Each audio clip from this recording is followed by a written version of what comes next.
What's up, world? We are back again, serving all the tea for the LGBT plus community. And we are back with some more trending news. And we're here to give you our input. And y'all, please feel free to leave y'all's, even if it's going against what we're saying, because it's often like that. So y'all already know I go by the name of DJ eXeL. Yeah, boss BRITT the most lit. And it's your girl, the BADDIE GALORE. Hey, it's the queer agenda.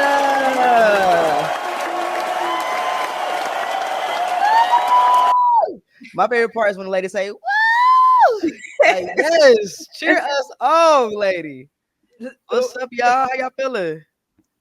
I feel good. For some reason, I feel like my wife, I don't know if it's because she's Jamaican, but she puts the air on 85. 85? The air on 85? Exactly. Basically, it turns off the AC when it hits 85. Yeah. What? And, so I'm just saying that though? to say, when I went in the room, I turned it down to 73. So if y'all see like a little sweat drop, that's why. 85 is crazy. No, I don't know if is it a Caribbean thing, y'all? Let me know. Like, no, I keep mine at 68. Right, you from the Caribbean, right? Yeah, and by blood, not by culture. Yeah, and that's the thing. I kind of like I used to be that, and now I'm like a 73 person, kind of trying to find a good balance. That's not cold enough. Anytime I look away, that girl is hitting the thermostat. But anyway, it is perfect. Oh, Happy Pride Month. It's still Pride Month going we're strong. We're gonna say Happy Pride Month every week. Every episode. I want to say I think the Breakfast Club is shouting out like a gay person every day. They need to shout out. They need to shout us out. Okay. Hello, what they waiting on? Listen, they already know. How many days they got? We gonna give them to the end of the month. They got about 20. They got 19 days. Okay. We gonna give them 19 days. Okay, that works. I love that he kind of partied hard for World Pride this past weekend. I said last episode that I was really gonna lit. Pop out. I was in the streets heavy. How was it? Lit. It was I mean, I went to obviously the Black lesbian parties. They were lit, but like I have never seen 14th Street and U Street so packed in my life. There weren't just gay people outside. The YNs, both the girls and the boys, were so heavy. I mean, they don't bother me. You know what I mean? Like, I don't get bothered by them, but I was just like, it's a little spooky out here. Let me get to the hookah lounge. It be like that somewhere.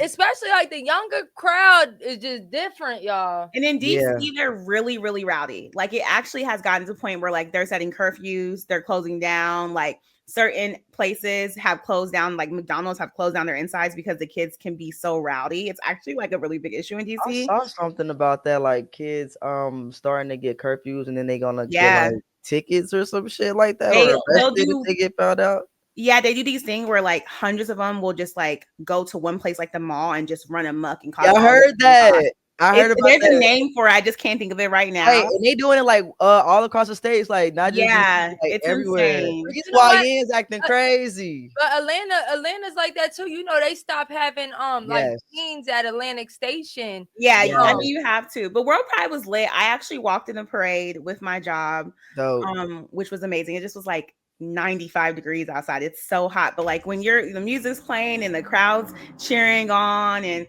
it's just a lot of fun. And then I was in the streets in the club, So you went out more than one night, like you said you were. Correct. Did you? I actually went out Friday, Saturday, and Sunday. I love that for you. That's how you do it. What are we doing here? We're supposed to be outside. Now I'm gonna take a little. Well, not take a break because don't say that because you're gonna hit us back next week. Like I was outside again. Y'all. I just said not take a break because we have parties, but I am taking a break from liquor. No more liquor for the rest of the summer. Just champagne, wine. But I was like, I drank so many different liquors these past Pride. I'm like, what's going on with my body? There's just no way. I want to say like Atlanta Black Pride weekend, after that weekend, like the last couple years, my body would be shaky. And it's sad to say, but that's the only time that I'll be like way too much liquor, day parties, night parties, after hours. tripping. Yeah. On Friday, I went to like 5 different places. I don't know what. 5 in one day? I literally was like stopping here. I would go an hour for here, an hour. Like me and my friends were literally just because there were so many different parties. Yeah. And I was trying to show love to all the parties. You know what I mean? Yeah. It was a good time.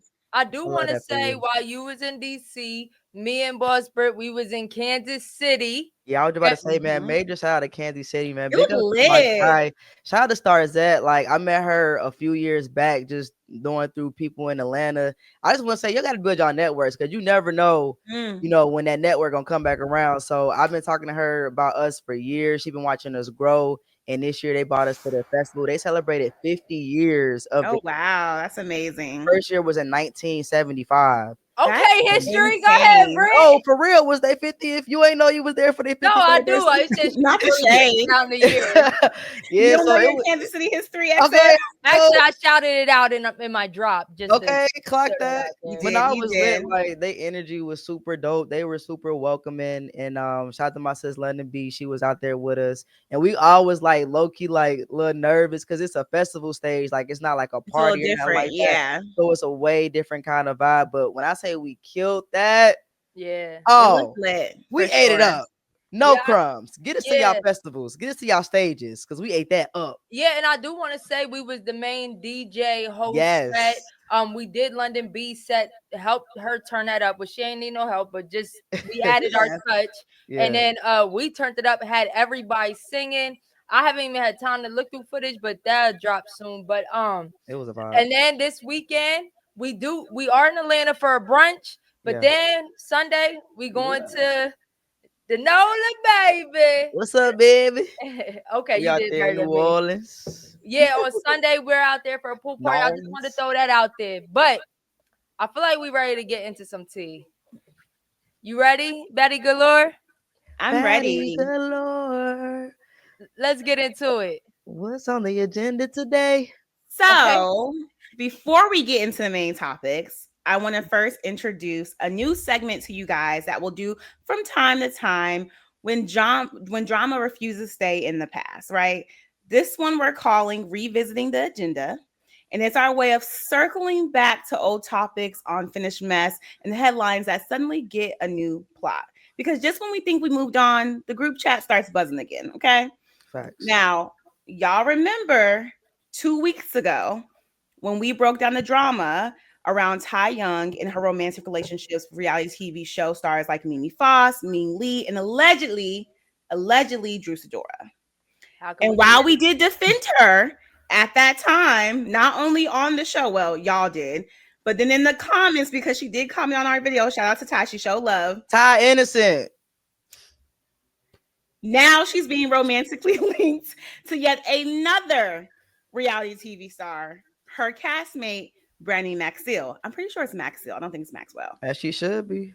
After they walked the red carpet together. Amazing. At the BET Awards on Sunday, looking like a couple. They look good too. They do look good. I'm not even going. Brandi's super, super pretty. Brandi is so pretty. I always thought about her. She's so pretty. Gorgeous. Yeah, she really But Brandi is. has never been known to be gay or even bisexual.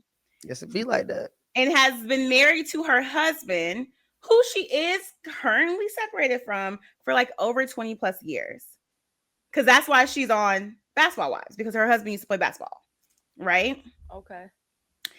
Now, if you've been watching the recent season of Basketball Wives LA, there has been some flirting going on between Ty and Brandi. Let's watch a little bit of that.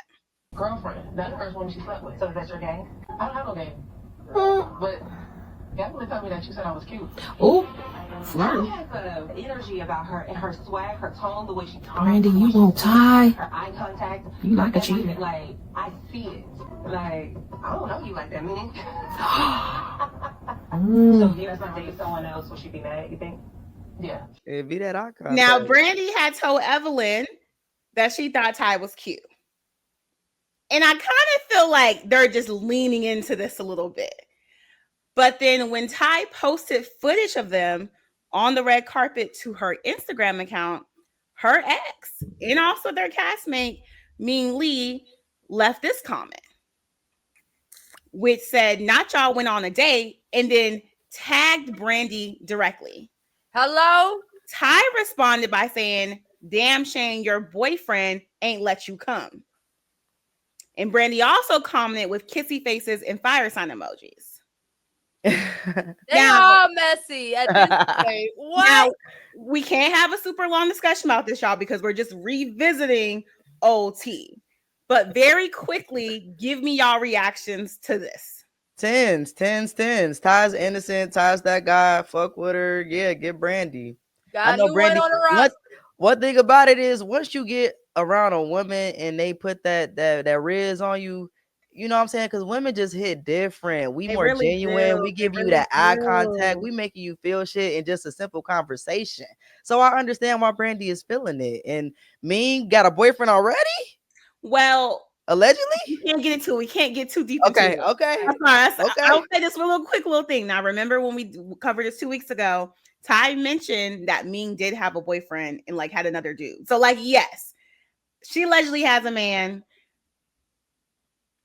but we can't get into this. eXeL, give me your reaction. My reaction is, I think like Britt said, that like you've been in the marriage for 20 years and you got a new. He cheated the whole time, y'all. Her husband. Yo, dog. And then you got somebody you can laugh to, cry on their shoulder, and they got, you know, that swag to them is going to hit you different. I don't care if you straight, gay, it feel good. It feel good.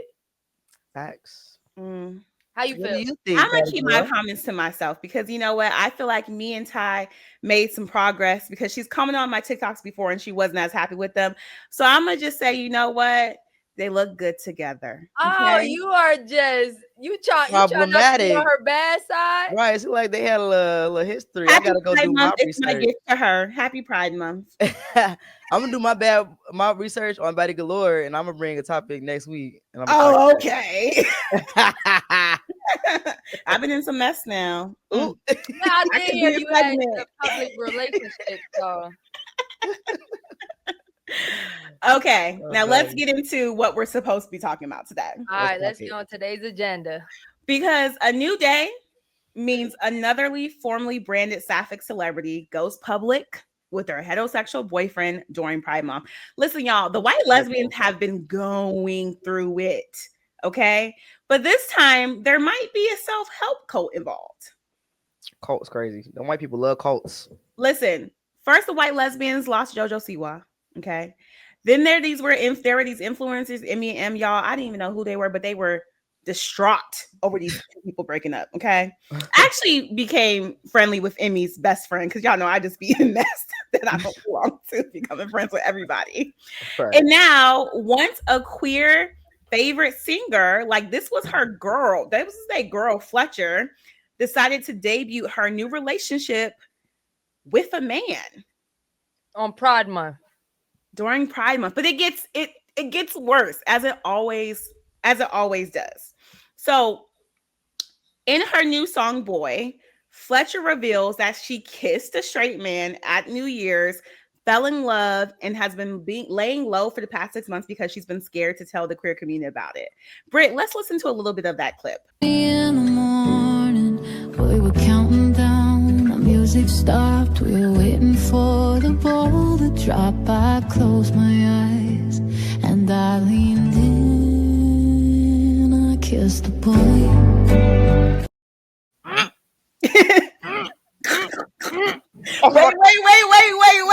Wait. Let me get through it. Please let me get through it. Y'all are so childish. Y'all are so funny. Horrible song. Okay, so now she acknowledged that this is probably not the story that the queer community wanted to hear from her, considering she has always branded herself as a girl singing to other girls who love girls. Britt, let's watch that video about her talking about this. From a young age and growing up and just like loving women. And it also, my relationship to my queerness and to sexuality like always evolves, and it's always evolving. And I feel like I'm at this place in it in my life that just feels like really free. And my queerness has, like, it's given me that permission because I feel this openness. Like I feel this openness to love. I feel this openness to other humans, like to connection. And yeah, it's definitely like, and all of my music has been about queer relationships. See, that is pissing me off when they're just like overutilizing the queerness. But go ahead, BADDIE Galore, because it's pissing me off. It's pissing police officers off too. You hear my side? So she even titled her new album, "Would You Still Love Me If You Really Knew Me?" which was clearly a message to her Sapphic fans. What's more is her reappearance. She's reappearing now after a 6-month hiatus. She deleted everything, wiped everything off her Instagram. Seems to come with a complete personal rebrand, one that feels like it's distancing from her queer fan base. Fletcher has never outright claimed to be a lesbian, as they never do, and she has been open about her attraction to men throughout her career. There were already rumors last year about a boyfriend. But regardless of that, her entire brand, her music, her visuals, her storytelling has been marketed squarely to queer Sapphic community. That's why this relationship reveal has the gays upset, because the queer community is her fan base. And of course, some bi folks have called the backlash biphobic, as they always do. But others have argued that the issue is deeper. It's about trust, identity, and branding. Britt, let's watch a little bit of the dialogue that's been happening around this topic. I don't care that Fletcher came out dating a man. That's not the thing. Everybody's like, oh, like lesbians hating on her for that. Like that's not very proud. Like, no, listen, it's not the fact that she's dating a man. It's the fact her entire identity switched up. Okay. Fletcher was obviously known for being a lesbian and being like super gay and talking about it all the time, but she was known for like her edginess and her stuff. Again, she goes by Fletcher. And now during Pride Month, she reveals that she's with a man and releases this video that looks like a fresh baptism video that you're shown when you're like 12 years old about somebody finding the light. And she's like gotten rid of all of her edginess, and instead of going by Fletcher, she's going by Carrie. She's going by Carrie. Because of the switch up in character, personality, and then also erasing every single Sapphic thing she ever had on her timeline, which is a ton of stuff, to get rid of it and wipe it out, like that just wasn't part of her identity, I think is offensive to a lot of people in the queer. So it's like another bisexual person coming out with a heterosexual boyfriend is really not the end of the world at this point, because like I said, the white lesbian community has been going through it. They have lost their third strongest soldier, right? But then once people started talking about it, I'm recapping it, I'm seeing the comments, and people mention that Fletcher allegedly was involved with a spiritual group called the Modern Mystery School. Sounds suspicious. What kind of name is that? And that might have influenced her most recent, not only dating choices, but the way that she's branding herself in her music. So queer content creator Alexis Rose, aka Traveling Nurse, was the first to make this connection. So let's watch a little bit of what she said, Britt. To my deep dive into the Modern Mystery School, a Los Angeles-based conservative spiritual cult that has recently been joined by people like Fletcher, has had ties to Miley Cyrus. With Fletcher's launch of her new song, Boy, and all of her merch that is literally just the word boy, after years and years of exclusively singing about Sapphic relationships. So, of course, right, I did my own research. You know what I mean? I love you for that. Even all these, like, I did my own research about this school, and it claims to pass down sacred wisdom from King Solomon. Yes, like biblical King Solomon. And it says it's there to help people remember that they are gods and goddesses in training, and they just have to be reminded of this. You start with a life activation ritual, then take Empower Thyself class, which is 2 days, includes secret teaching, and costs around $1,000 to $2,000. From there, you're encouraged to go deeper with teachings on astral travel, sacred geometry, magic, and even galactic beings. And as you go up in the ranks from adept to guide to third order, the costs rise too, with some trainings hitting 5 figures. Former members say the deeper you go, the more pressure there is to invest and stay loyal. Questioning the system is discouraged, and some have even reported emotional manipulation, financial pressure, and even sexual misconduct. It's been described as a spiritual MLM. And if you guys don't know what an MLM is, those of us who are listening, it's basically a pyramid scheme. You know what I mean? Think like Amway or whatever. You know what I mean? Someone selling something, it has team members that's also selling something, or just a full-blown cult. Now, Fletcher did respond to rumors about her participation in this alleged cult last year. She said, while she was battling Lyme disease, which is what celebrities make up sometimes, it's not. You know what? BADDIE galore. let me be nice. But I'm just saying, Lyme disease just came out of nowhere. You know what I mean? Like, I believe in vaccinations, but come on. Yeah. She was exploring wellness paths and took some introductory classes at MMS, but did not stay involved. She emphasized that she's not affiliated with any cult and does not resonate with teachings, and that doesn't support anything within the queer community. So I'm assuming that the school is a little homophobic, a little transphobic. Unsurprising. Still, fans have pointed out the timing of her disappearance coincides with her reported involvement. And now she's back with a boyfriend and is calling the relationship a part of her evolution. It's like, from what? Your queerness? You know what I mean? To add even more layers to this, unshockingly, the man she allegedly was dating, the one that Boy, the song is about, posted a breakup diss track about her. And according to some fans, he was also tied to the cult.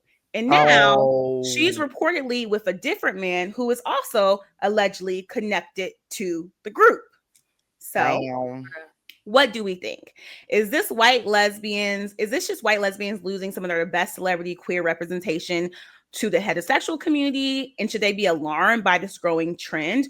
Or should we all stop taking it personal when someone shifts their identity away from being a part of the queer community? We should. You wanna go? Because I got a headache. First of all, this white drama is stressing me out.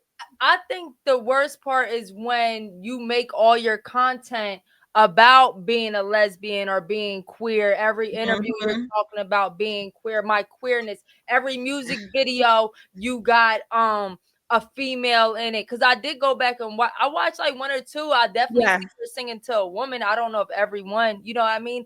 And then it's Boy.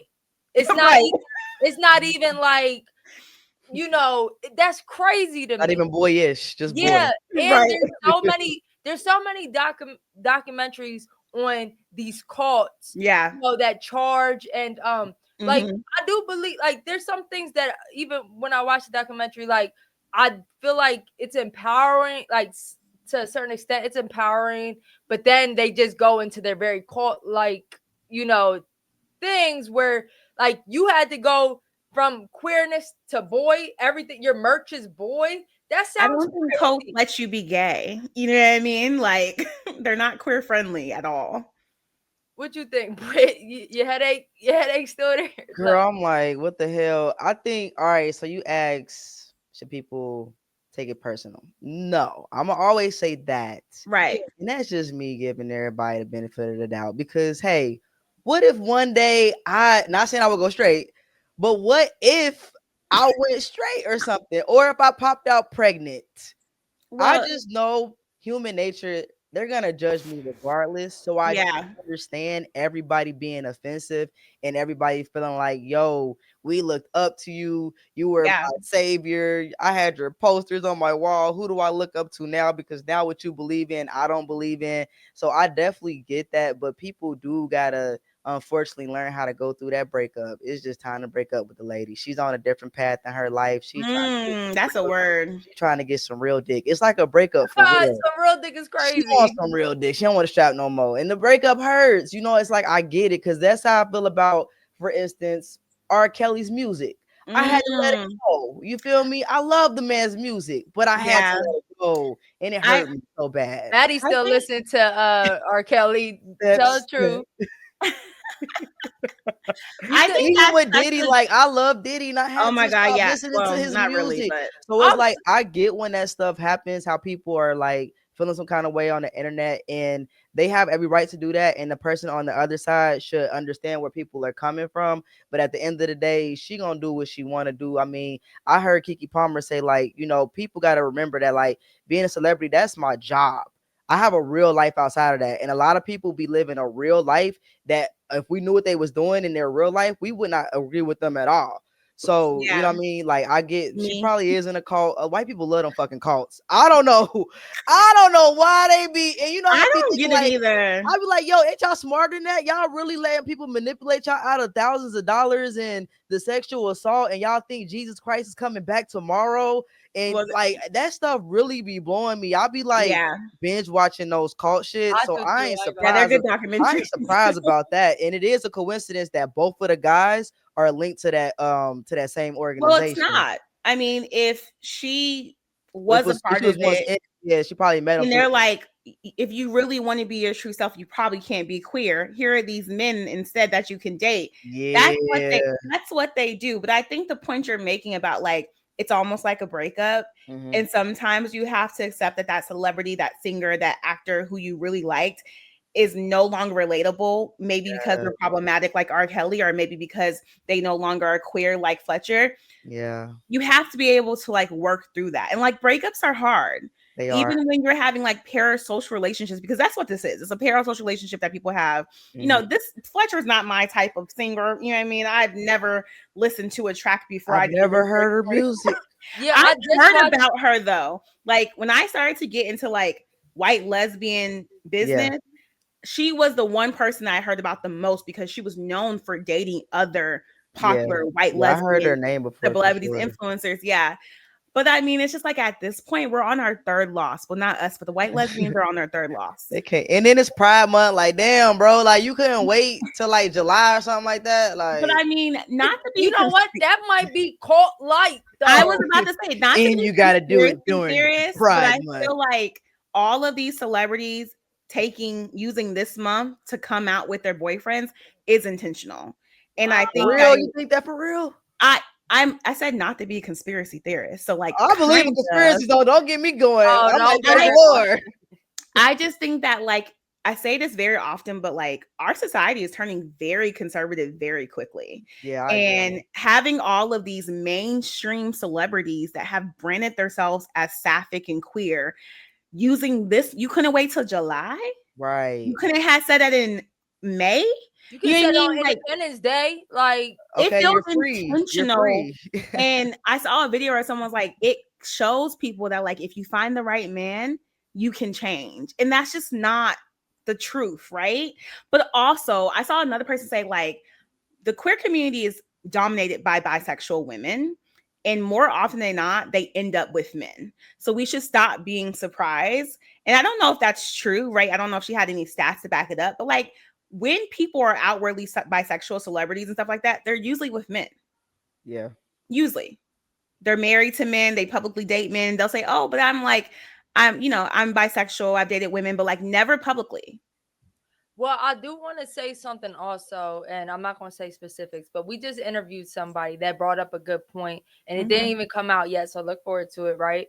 My light keeps going out. But anyway, so they brought shined a light on, like, when you come out gay, or when you got a girlfriend and nobody knew you was queer, like, you start getting bookings, you start getting a whole new, like, fan base. A lot of the gay community, like, we're very supportive, like 100%. You know, so, like, even outside of really loving girls or whatever, like, you might love that new attention. You know what I'm saying? And that's why I think sometimes people like focus in on it, you know, and I think that's the biggest thing to me is like how Britt was saying, like, yeah. And I do honestly think people can change, but like Britt, like how you were saying, like, after you done did the No Homo show, after you done did Queer Agenda, you come out with a guy. Yeah, now we're gonna be like, what's up? What's going on? Yeah.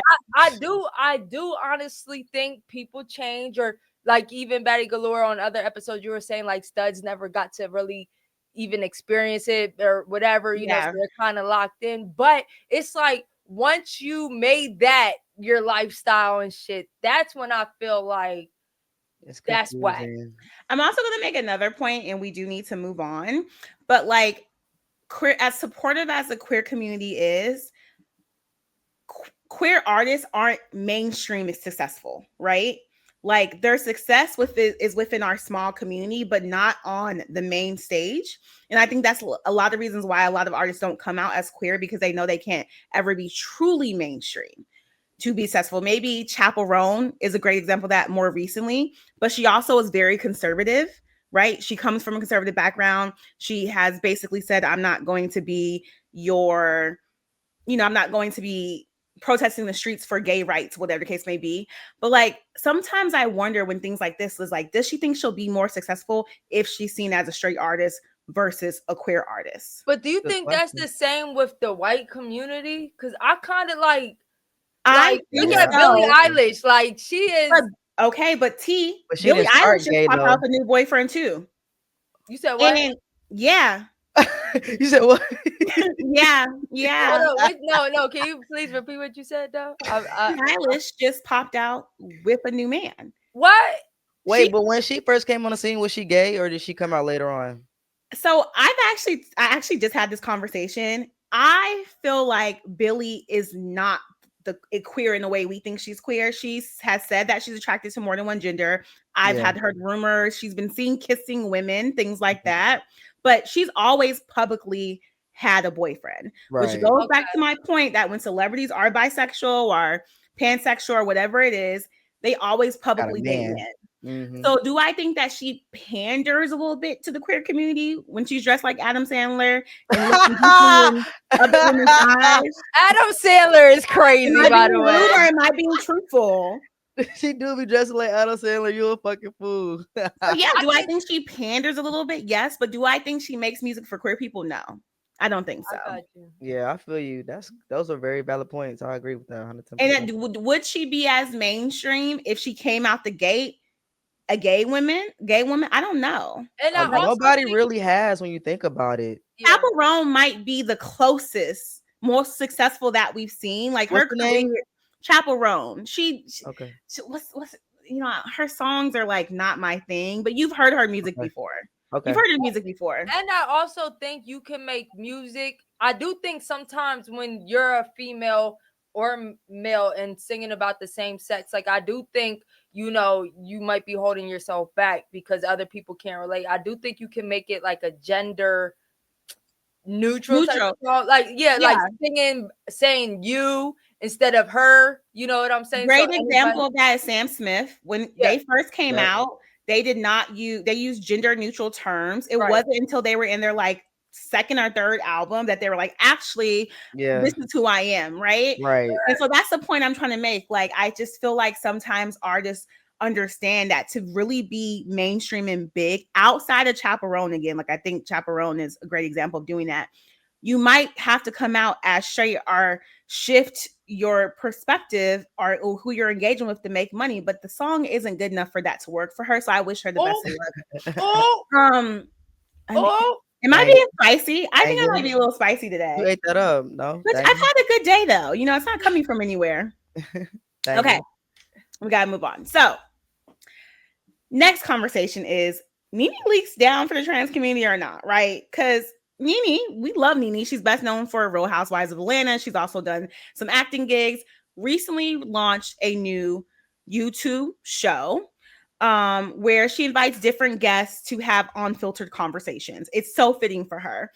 And in a recent episode, she sat down with T.S. Madison, a well-known trans actress, entertainer, and advocate. We love T.S. Madison. I really do. And their conversation touched a range of topics, but one moment in the episode has gone very viral, which is when they discuss straight men who date trans women. Britt, let's watch a little bit of that clip. Do you only know gay men? Well, I don't date gay men. Well, okay. Well, I when you guys be saying that, that's weird. Why? Because what do you mean you don't date gay men? Because if he is sleeping with you and sleeping with a woman, he's something. Well, he's not gay. What is he? He's definitely not gay. He's bi? Listen, because if a man come in here and he looks at me and you. Yeah. What is he? Well, he likes women. Yeah, because he doesn't know. Well, and if he does know, he likes women. Okay. Now, but what is he? Well, that would possibly, it's a possibility. He's bisexual? He could be bi or he could be pan. Okay, guys. You know, a lot of men are a lot of men are pan, but they don't say anything. Like I don't want to run into them. I don't want to date him. NeNe, if you've dated, I need you to like NeNe. If you've Hello dated, Kitty all the time. If you've dated men, yes. If you've dated men, there's a possibility in your life that he's been with a man. He's been with something. What do you mean he's been with something? He's been outside. I mean, here's the thing. I know that women consider trans women men because we were born male. Mm-hmm. But there's a difference between being man and male. I get it. But you have your part. That's correct. So he can love you and think you're so beautiful, and I want to sit with you. There are men who deal with me that won't touch my parts. Anytime you see But does he know it's there? Yeah, he knows it's there. I'm not hiding it. Oh, you're not? No. I mean, that that wouldn't make any sense. Well, I've had gentlemen to tell me, "Hey, put a pillow over that," and I'm like, "Well, you're not the nigga for me. You don't have to touch it and deal with it, but I'm not hiding shit from you." So, okay, wait a minute. We gotta go back and figure this out. Yeah. So the man. Now we talking. Yeah. So the man gonna be sleeping with me and you. I don't want to talk to him no more. You don't. Why the hell you going to sleep with me then going to sleep with you for? Men like variety. Oh please, I don't want him. Well, shit. I mean, hey, but it's happening. I'm over it. But these things, this is what women. That's why I'm not even dating. I mean, now she said I'm over it. It's so funny. Those of us who are true NeNe and the Real Housewives fans were a little shocked by this dialogue because she's always been known publicly as a queer advocate and somewhat of an icon in the gay community. Let's watch popular queer TikTok creator Bougie Brownskin talk about NeNe's relationship with the queer community. Play that for me, Britt. As much as we love NeNe and how iconic she is in the reality TV world and how she has given us so many memes, so many gifts, anytime NeNe has ever talked about the gays or talked about a gay person on the Real Housewives of Atlanta, it always had a slight undertone of homophobia. And it's not like blatant homophobia, it's the undertone that a lot of black women use when they speak about gay people. Like, for instance, when she made the comment about Brandon hopping up in his red lingerie or whatever she said, like the queen he is, like that whole pillow talk debacle. While that may have been a funny moment, a funny quote for her to say, something that people recite, that had a slight tone of homophobia. It's a very easy thing to pick up on if you are black and gay and have dealt with any type of black woman and homophobia. Obviously, this interaction has sparked conversations online about whether NeNe's statement reflects a personal dating preference or whether it reveals underlying transphobia she's been hiding. It raises questions about how trans women are perceived in the dating world and whether they're still being seen as separate or other, even in spaces that claim to be supportive. It also puts a spotlight on the challenges that men who date trans women face, including being shamed, erased, and treated as if their sexuality or masculinity is in question. And for trans women, especially Black trans women, it enforces how hard it is to be seen as valid romantic partners without conditions or caveats. Now, T.S. Madison did respond to this conversation. So once this video started going viral, T.S. Madison did make this really long and I think impactful comment on Twitter where she said, here are some hard facts. If you're a female that's dated multiple men in your life, it's a possibility that one of them, those men have experienced something you may deem gay. Trans women are desirable to men who identify as straight as well. Men who identify as gay do not date, men who identify as gay do not date nor or desire trans men, right? And then sexual orientations are gay, lesbian, bisexual, and pansexual. Identities are trans, queer, non-binary, gender non-conforming. Male and man are different constructs, and female and women are different constructs. She also says that if you're a woman who dates men, you should be taking PrEP because the possibility that they are having sex with other men is probably very high. So to protect yourself, you should be taking PrEP. And that was another conversation that she had with NeNe that just didn't go as viral as this conversation. Now, T.S. Madison also said that she doesn't think that NeNe Leakes is transphobic. She just thinks that she came up during a time where this type of thinking was the norm. And she, in the past, has been transphobic herself. So NeNe just might need to learn, that there's a better way of thinking out there. But what are our thoughts? Do we feel like NeNe's line of question was giving transphobia? Or do we understand T.S. Madison's perspective that NeNe is just a product of the time that she grew up in? BRITT. I'm weak. All right, so this is what I'm gonna say. Shout out to our girl NeNe Leakes. All right, she funny. All right, I think she really, first of all, you could tell T.S. Madison was very stunned because she's like, hold on, don't be saying all this on this podcast because they're gonna come eat your ass alive. To where she couldn't even gather her thoughts to properly explain that there's a difference between like gender and sexual preference, like what you're into. And I would say even for myself personally, within the last 2 years, I've really just started to grasp that idea because when I did think of someone who was trans, I did not understand that you could be trans and you could be considered straight. I just never had a conversation with someone to even know that because that's not what I'm into per se. So once I started talking to trans women and talking to trans men, I started to learn more about those things. So it could just be a lack of knowledge, which clearly is on NeNe's behalf, to where it was confusing her that if a man would be attracted to T.S. Madison, who is a woman, that he is considered basically straight because he's into women, and if she identifies as a woman, then he's not considered gay. But that is a very hard concept for a lot of people to grasp their heads around. So I don't think that she was necessarily like being transphobic, but I think she was really confused because even when I used to be having those conversations, I'd be like, but wait, but you and you, but all right, okay, that's what it is. All right, bet whatever y'all say. You feel me? That's kind of what it was. Yeah. Like, all right, let me just make sure I'm being mindful of that because it is a new concept to a lot of us in this world. So I don't think she's transphobic at all. And even with them saying like she's homophobic, NeNe never gave me. I mean, I don't be watching her that much to really be paying attention to this, the shade. I just see her as like a shady ass auntie. Whether you gay, straight, the bitch gonna shade you. You get what I'm saying? I think that's her personality. She just shady. She always got something to say, but I don't think she's homophobic nor transphobic. eXeL. Yeah, I agree. Y'all, we can't, first of all, as a community, we need to agree there's a lot going on. And it's a lot to understand. And like Britt said, even within our own community, we're kind of still trying to grasp the whole concept and respect it and learn about it.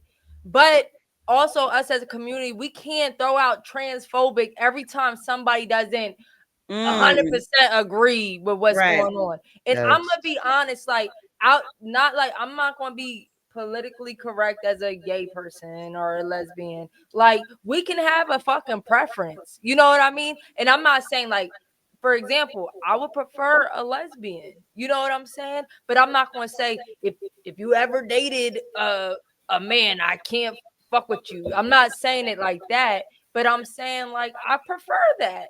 And we can't act like, yes, she is T.S. Madison is a woman, but we can't act like because she's a woman and we need to accept that like when she's having sex, it might be covering up her dick. That might not throw that might throw somebody off. Yeah. And we can't be like, but she's a woman. Like, come on, y'all.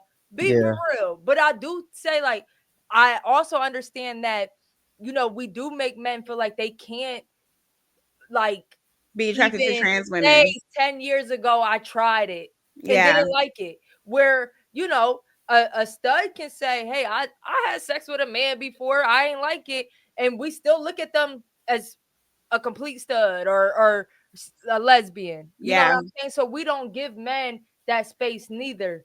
And I like how I want to give men grace, but right. And I like how T.S. Madison was like, they can be bi or pan, because you don't hear that word pan that much. You hear bi a lot, but we don't use that word pan. But I mean, let's be for real, y'all. Like, we be tripping sometimes. Yeah. I mean, I agree with Britt. Like, one of my best friends is a trans man, and I knew him before he transitioned, and I obviously still know him now. And it really confused me when he didn't want to come into queer spaces like that anymore. And he was just like, I'm not gay. Like, he sees himself as a straight man.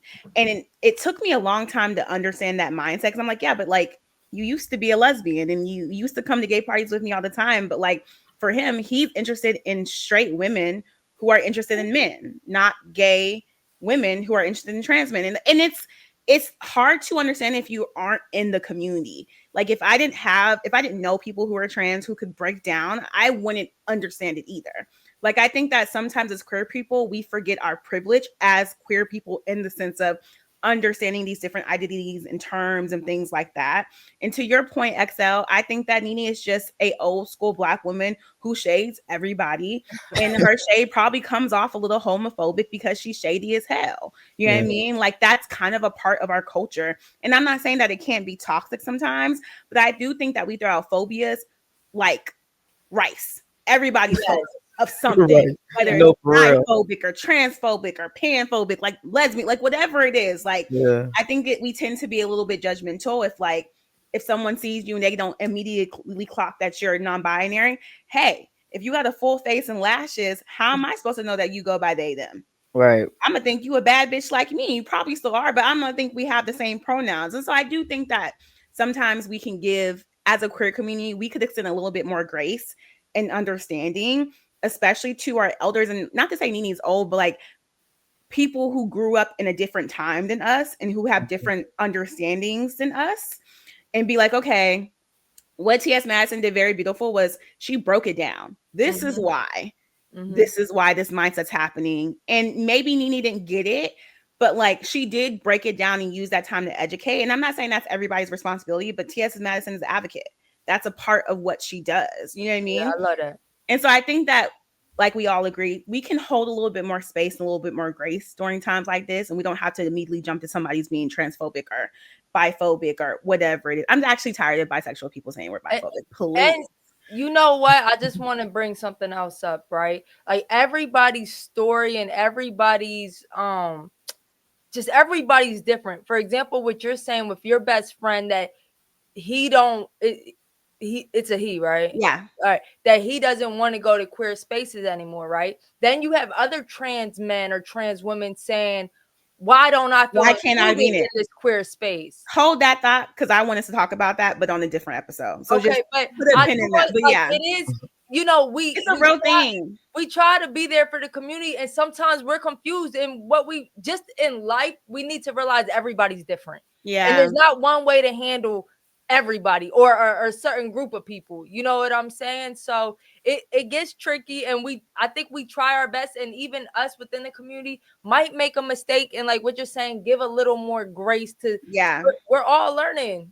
Yeah. You know what I'm saying? Big facts. We over here speaking big facts. Cause I agree. Like, if somebody don't want to date a man that's into transgender women, that's perfectly fine. Just like there are literally women out here who don't want to date. Like, I have a friend that literally only dates straight women, and that's perfectly fine. I don't know why, but that's perfectly fine. Listen, I believe in preferences, and preferences like everything. I got to a point in my queer dating journey, because I've dated trans men, I've dated non-binary people. I don't do bisexuals. I'm so sorry. Y'all are not for me. And that's your preference. But like, I got to a point like eXeL, I only want to date other lesbians. Like, and it's no shade to any other identity, because I've done it.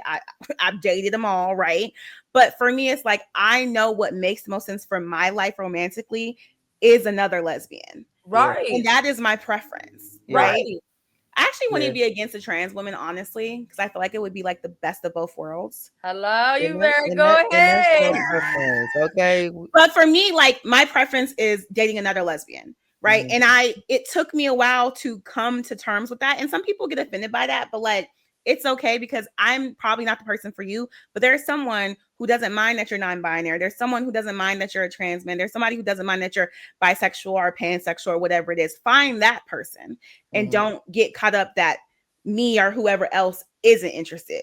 as interested. You know what I mean? I agree. And I think the No Homo show has done a great job at highlighting couples that might not be so traditional, even within the gay community.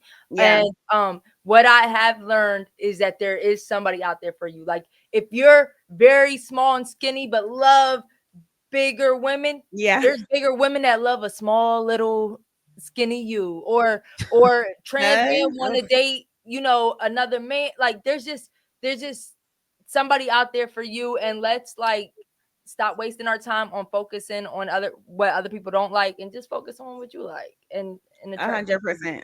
And honestly, I think that if men who are interested in NeNe have seen that and are also interested in trans women, they shouldn't date her. Like if you know that she's not into that, just don't date her. Because she don't want to date y'all anyway. So that's perfectly fine. So I would say let's get serious, but I feel like we've already been pretty serious, and I kind of love that because we're dropping gems. But we got to talk about a lesbian stereotype that is one of the most well-known jokes in queer culture. It's the idea that two women meet, fall in love fast, and move in together by like week 2, sometimes literally renting a U-Haul to do so. It's been a running joke for decades, especially in lesbian circles, but some folks in the community are starting to push back on it. Recently, I saw a clip of the Bad Queers podcast hosted by 2 Black queer folks. I'm not sure of their pronouns, so I don't want to misgender them. And they folks over there. Shout out to the Bad Queer podcast. Oh, you know them? Yeah, they're my people. Yeah, that's what's up. Yeah, so I see their clips all the time on TikTok. I love it. Yeah. And they had a guest on there who said she doesn't find the U-Haul lesbian trope to be funny anymore. She talked about how it might actually reflect some unhealthy relationship patterns that have been normalized in the queer community, and how it's worth questioning why we're really laughing at it. Britt, play a little bit of that clip for me.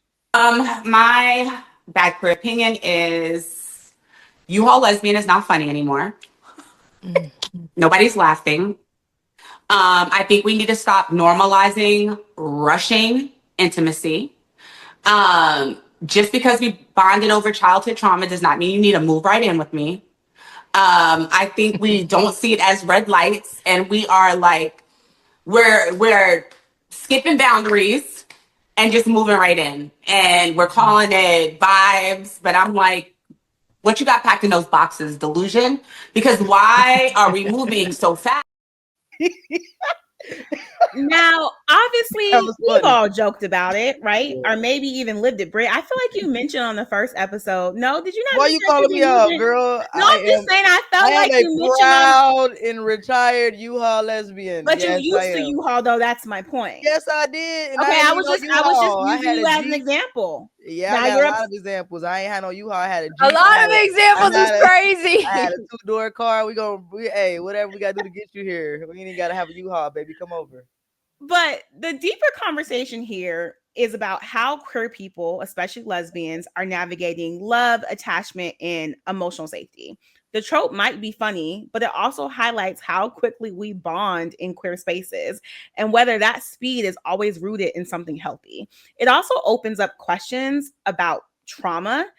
In a world where safe, affirming relationships can feel hard to come by, are we moving fast out of love or out of survival?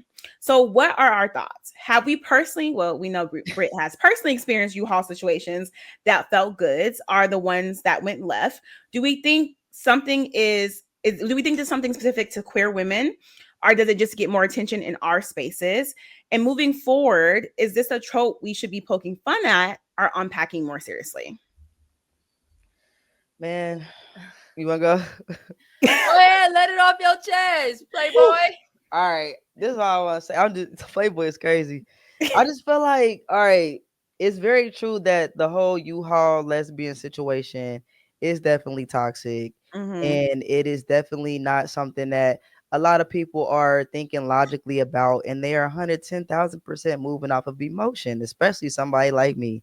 I'm a hopeless romantic. I have experienced trauma with like abandonment issues and stuff like that, and I didn't unpack that stuff until I got older in life. So I do feel like you have to be emotionally mature to even recognize certain things, because a lot of people, when we're dating, we're just simply not in that space. For a lot of people, you get to that point at a certain point in your life. But let's be clear, I don't know about y'all, maybe y'all not, but in the younger days, you meet a girl, y'all vibing, maybe she's your first girlfriend. You want to move in with her. You want to be with her every single day. You want to split that rent. You're doing girl math because women are smart.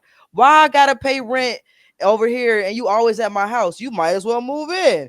It ain't my fault that we only been dating for 10 days. Who said that's my fault? Come on over. So I do think that once you get to a place where it sounds like this woman she sounds very knowledgeable, you do recognize like that shit is some toxic shit. And it does need to be like, people need to be more intentional with not doing that and making sure they know their person before they move in with each other. But I do think that it is, I mean, I don't want to say I hate that everything got to be so serious, but I hate that everything got to be so serious. I can see that. Let's keep it 100. Like the U-Haul shit, it is funny and it is a cute little joke, but I get what she's saying. Like, nah, let's dead ass unpack that shit. Like, why do y'all be ready to move in after one date? Like, that is psycho. And I have done it. I met a girl one time. I met her one time in person. The next day, she was my girlfriend. Okay. The next day, I moved in with her a week later. Okay. A month after that, I bought us an apartment. Okay. Did we last a year? No, we did not. No, we did not. That's why last your leave. Did I propose to her 2 months after dating her? Yes, I did. Did I have a ring at the time of the proposal? No, I didn't have a ring. Did I get a ring in the pawn shop for $5,000 and they overcharged me for that shit? Yes, I did. Was that 4 months after? You get what I'm saying? Were you able to return the ring? I don't remember what I did. I think I did. I didn't get as much as I have. You had $5,000 to spend on a ring back in Girl, no, I had a credit card. I swiped that thing. And the only reason I learned to not do that shit again is because I went through it. So I do hope people are not repeating the same shit, and we do got to be learn from BRITT, y'all. Learn from BRITT. We gotta learn. No, learn from me, please, because that relationship was hell. It sounded a mess. No, BRITT went through a lot in that relationship. I went through a lot. This was on a serious note. She did go through a lot. I went through a lot. And I didn't even stop U-hauling after that. That's what's even fucked up about it. You didn't even learn your lesson that time for me to do it, for me to understand. Like, bitch, you need to stop doing this, you know? Yeah, I would say for me, I actually never moved in with anybody. Oh, wow. And what the biggest part I could say is I allowed the girl in my space. When I say moved in, like, yeah, like if we got an apartment, we got it together, but I ain't move in with somebody. But I allowed a girl in my space where it kind of felt like this was her place too. Yeah. You know what I mean? Like she might have had her own space, but she had a key to mine and had shit over where she would be at my house 6 out of 7 days in a week. But I will say, like, y'all, and we talk about how like women, like the relationship with women can be instant and we feel like we know you. Let me tell y'all, if y'all are 30 years old, that person had 30 years of life experiences. You can't get it all in 2 weeks, even if y'all talked in the car for 6 hours straight. That's real. In front of the house. I know she told you what happened to her as a kid. I know she told you about her and her mom, about her upbringing. You still don't know everything she went through in 365 times 30. You know what I'm saying? And the thing is, people have traumas that they don't even realize, like triggering things that they don't even realize they have. You know, it's not healthy, y'all. And like I get trying to we talked about it also, like rent is expensive. Yes, I love you. We're so perfect. Let's just split this rent. But I'm gonna tell you one thing: hiring a lawyer to get that eviction notice off your credit report because you broke a lease because y'all couldn't be together. You know what I'm saying? And for 12 months is a lot more expensive. You know, and I would say the crazy thing is with my relationship with my wife, this is the first time that I felt like we entered it healthy. First, I ain't gonna lie. I was living with my ex when I met my girl. I was living with her. We was in separate rooms. We broke up. I was too broke to afford an apartment. The first the typical lesbian breakup story. Yeah, for real. And the first time I actually met with your now wife. Yeah. I told her straight up, like, yo, I'm still living with her. We're chilling until I move out. All right. But the thing is, we was talking maybe for like 2 months, but I moved out into my own apartment for a whole year. And some change before we got an apartment together. And I would say, y'all, a year of talking with somebody and living in separate houses, I think that helps your relationship a lot and gives each other space to learn each other too. You know what I mean? I mean, me and my girlfriend just moved in together. But we're doing it very non-traditional. So she still has her place in Richmond, and then we have an apartment up here. And so she's in Richmond right now. I leave tomorrow to go see her. And we are basically just living in between both cities. I love that. And it's, for us, like, we also dated for almost a year before we made this decision, right? Because for us, having our own space was important. We didn't want to rush into such a big decision, right? We both like our respective cities for our own reasons. And so we had to find a way that, like, it made sense for both of us. And we don't like being up under each other 24/7, 48 hours. We don't want to be like, it's okay to like 48 hours a day. Period. Okay, I cut it. See, eXeL just be catching everything. 48 hours a day. See, that's how I know you like to be up under her. Okay. That's lesbian time right there. Hell yeah. But I basically barely moved in with somebody during the pandemic, and like that was that pandemic. That's different. Okay, baby, we might as well be locked down together. Okay. Hello? But so the thing for me is, like, I made a point when I was a young femme to not get into serious relationships. So U-hauling was never even an option for me. I actually didn't like people in my space like that, and I felt like a lot of these studs, when you're younger, maybe still now, don't have no job. So you're not about to move into my apartment, my nice high-rise apartment in DC on M Street with no job and nothing to contribute. I'm not one of them. Hello? I kind of wasn't one of them. I didn't let them move in. I still dated them, I'm ashamed to say. But I didn't let them move in.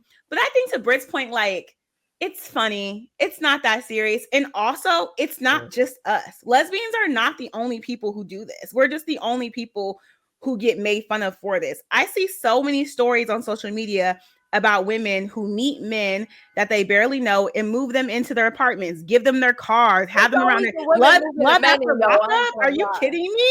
Have y'all ever watched one episode of Love After Lockup? They really meet these men who are in jail, and that's not to say that everybody's in jail is a bad person, but who are in jail, and move them into their homes with their children. Yes. To be closer to them. We just don't have good PR when it comes to hauling. That's all that is. I agree on that 110%. Because you know what? I know a lot of these girls out here that move in with a nigga they just met. So I do agree with that. And I think that because it's outside of our community, it ain't on our radar. So we don't talk about it. And then, so many people that do it, and within the lesbian community, it's like a fun little joke or whatever. But I get what she's saying. Because like at some point I did have to stop doing it. Like I never moved in with a girl into one girl. And that one girl, I was basically paying all the bills. And then she had the nerve to tell me she wanted me to move out. And I said, no bitch is ever going to make me feel like this again. Because I didn't pay every bill in this bitch. You gonna tell me I gotta move out, bitch? If anything, put my name on this lease and you move the fuck out. This is my apartment. Not transfer it over. What the fuck? I was pissed. So after we broke up, I said, bro, you know what? I'm gonna start giving girls 90 days. Because I feel like 90 days, you get to see different not personalities, but different sides of a person over 90 days. Like that's 3 periods. Girls are way different when they're on the period. I'm different when I'm on my period. You get what I'm saying? You gotta see how a person acts when they're having a bad day. Cause like let's be clear, in the beginning it's the honeymoon stage. So everything is just on a high, on a high, on a high. Yeah. And then it's like, all right, cause I'm a person that be outside. So my thing was I was hanging out with my people a lot outside. Of course, that's fun. You get what I'm saying? But then when we get home and we sitting down and we talking, you ain't got no goals, you ain't got no aspirations, you ain't got nothing to talk about. All you really good for is to take a shot and smoke a hookah with. So you gotta really give people some time. You get okay, my bro. We can go to Taranga right now. You feel me? So it's like you gotta give people that time because you will go through it. I know a lot of people that ever been in a U-Haul lesbian relationship. The ratio of that being successful has to be low. I know people probably got a high relation. I don't think a lot of people. For clarity, your 90 days is to move in or 90 days to okay, I like that question. So 90 days for me is just to see if I could move in with you or if I could make you my girlfriend. Okay. I was So making basically girls my girlfriend. I was going girlfriend instantly. I was going to move in instantly. So you need to take boundaries with yourself, basically. Yes. Because I was ready to settle down. I don't like having multiple girls. I want a girlfriend. I'd be like, yes, and whatever's wrong with you. I don't like that. I want a girlfriend. I want to settle down. I used to be like, whatever's wrong with you, I can deal with it. We can get through it together. Fuck no. You ain't got to go through none of that shit with nobody. Let them get their shit together. You get your shit together. And that's how you're going to attract the right person. But I definitely say, try 90 days, quit the U-hauling because the shit is serious. And a lot of people who have gone through it, it has not been successful. Even to what you're saying, I think 90 days is a good time frame to say you want to commit to somebody. Not even move in. I think 90 days is good to be like, I want you to be my girl. You should know by then if you're interested. You should know within 90 days if you could see yourself with that person. You don't have to immediately get with that person. But if you hit 90 days and you're like, stop wasting your time. Stop wasting your time. Stop wasting their time. And honestly, when I did U-Haul one time, which was during the pandemic, I thought that was the love of my life. I thought that I was going to marry them and we were going to live happily ever after. And you could not tell me any different. And when we moved in together, I found out who they really were. And they weren't a bad person, but they just weren't the person for me. And I don't think I would have known that had we not lived together. Like, as unfortunate, like the breakup was bad too. Like I had her shit packed in 24 hours, organized, like get your shit and go. Damn. But it's just like, thank God. Like once I got through the heartbreak, I was like, that was so necessary because we wanted so many different things out of life. We lived so differently. We operated so differently. And you don't know that even when someone's coming over your house 6 days a week because you're in each other's faces, y'all are loving on each other, y'all are making love, like y'all are doing y'all fucking for 6 days and y'all ain't talking about nothing. Y'all not talking about nothing and y'all aren't living life together. And so I wouldn't recommend that you just move in with somebody to figure out who they are, but like you do kind of learn very quickly who a person is when you move in together. Because living together takes a lot of compromise. Just like eXeL, you were saying before you got on the call, like you had to compromise, or when we got on here, you had to compromise where you put your heat at, right? Yeah. Like that's a part of it. And you have to actually really love a person to not have your AC on 68 and put it on 73. Yeah, did any sweat drop down? Was I able to? I see a little sweat. Okay, all right. Yeah. No, I agree. And it's and this is one thing that I realized is you think because they came over to your house 6 days out of the week that we practically live together, but you don't. It feels like we live together, so it won't be no different. Yes, it will, because you're going into her house, her decorations, you can't really tell her too much about her house, and you don't try to because you know it's her spot. It's her spot, yeah. Like it's so amazing how much of a difference it is, even if you feel like you're over there all the time. Yeah. And also I feel like when you move in together, y'all need to move in somewhere together. A new place. Because when my ex moved out, I couldn't leave my bedroom for like the first 2 months because everything in my apartment reminded me of her. All the things that we did together, all the memories that we made, all the fights that we had. My house stopped being my safe space because I let her into it. And so when me and my girlfriend decided to move in together, it was without question that we were going to get a new place. And I appreciate that she's made her house in Richmond feel like mine. But there also is a ton of space. She has 3 bedrooms. So it's easier to do it that way. DC's a little bit different, but like I definitely think that like if you are gonna U-Haul still, U-Haul in a new space together. So y'all can break the lease together. I agree we both on this. Well, how we doing this? Make sure y'all both on that lease. Listen, without question. And if they can't get on the lease because they have bad credit, no, I'm joking. That don't mean nothing. No, that's facts. It means something, but like once I had bad credit and I had to work on my credit and my girl still loved me anyway. So we didn't move in though until my credit was good. So maybe it did mean something. And don't be letting them use no CPN either, because the people in Atlanta love a good CPN. Yeah, no. Oh, we so ghetto out here. We so ghetto. Bro, they be having advertisement signs on the corner of the street talking about call this number for on the poles and stuff. Yeah, I thought this stuff you was supposed to be discreet, not out here. I feel like apartment buildings have caught on to that though, haven't they? They have like especially after the technology pandemic and stuff. Yeah, but them CPNs they can't. I don't know what it is. I know people. Let me not incriminate nobody. Right. Somebody gonna DM me like, "Hey, send me their contact." Hello. Yeah, man. It gets sticky. It gets sticky. Yeah, but we all are older. You feel me? We didn't went through That's shit. true. So I just feel like it just come with a point where you get in your life where you just want better for yourself and you recognizing like, yo, doing it this way ain't working. Let me try something different. So I just feel like everybody's gonna go through a U-Haul stage. Maybe not everybody, because you didn't excel per se, and you kind of did, but a lot of us little bit, just learn from it and listen to us because we didn't been through some we shit. know better. Realize sometimes the easiest way, the most affordable way ain't always the easiest way or most affordable. You know what I mean? The smartest. Yeah. So you gotta, take your time, baby. Take your time. Take your time. 90 days. 90 days. 90 days. Rick told y'all first. 90 days. Okay, period. Free game. I felt like we gave them so much knowledge this episode. Yeah. And I can see people in the comments being like, that was a lot, y'all. And it was, but like all good things. Yeah, we ate that up. We ate that up.